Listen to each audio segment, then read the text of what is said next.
All right, the next question here is, can you provide more details about your case study on addictions.com and the lessons learned from it? When you go to my portfolio, salmonandbars.com, and you look at my projects, you'll be able to see a pretty long case study surrounding my CRO redesign or CRO-oriented redesign for addictions.com. So this website here was an older directory to help people find a rehab center in their area. The old website was horrendous. There was too much cognitive overload for the user, too many options, not enough funnels. There was no room for conversion rate optimization or CRO. I basically had to redesign the website so that goal would be met, but also ensure that the users had the opportunity to, one, primarily create more call funnels or opportunities for calls, and two, to improve the capability of searching for an actual rehab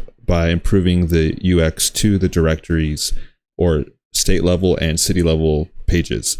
What I did there was I created multiple template designs and then determined where the CRO ad space would live, and then figure out much later what the potential A/B testing would look like.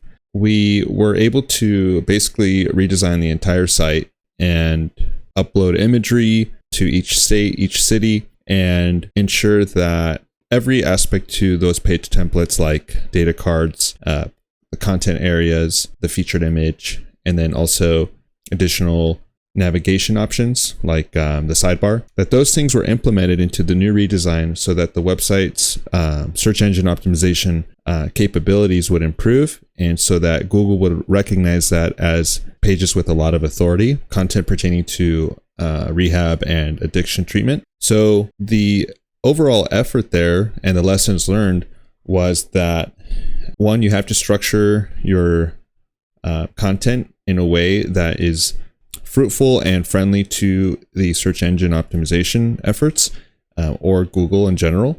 And anything that is designed has to have somewhat of a long-term goal. So just because you improve the aesthetic of a website does not mean that it's going to have a call lift or have a positive impact on traffic. You have to create other opportunities of value, like increasing the types of content that will live on the website or page template. So in this case, it was adding data cards and snippets that would basically enhance the overall information to each city or each page pertaining to the subject of rehab and addiction treatment.